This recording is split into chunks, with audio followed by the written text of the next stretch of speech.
Қазақстандық студент жастардың көршілес Ресей еліне жасаған сапары кездейсоқ емес. Псков облысындағы Новосокольник қаласының 115 жылдығына орай ұйымдастырылған сапарда қазақстандық делегация қазақ батырлары Әлия мен Мәншүктің басына соғып, дұға бағыштауды ұмытпапты.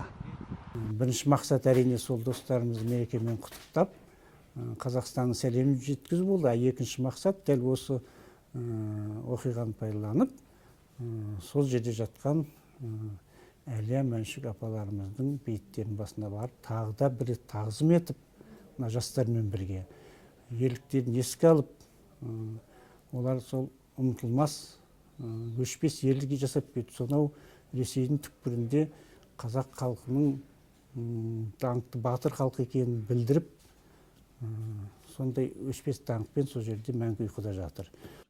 Алматылық студенттер үшін бұл алғашқы алыс сапар. Шәкірттердің өздері де үлкен тебіреністе.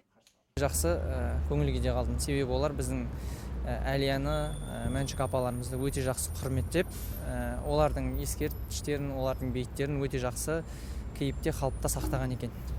Осындай іс-шаралар көбіректеу қолға алынса өте жақсы болар еді деп ойлаймыз. Себебі өзіміздің жерімізді қорғаған, өзіміздің қандас апаларымызды, бауырларымызды ұмытпауымызға септігін тигізеді деп ойлаймын.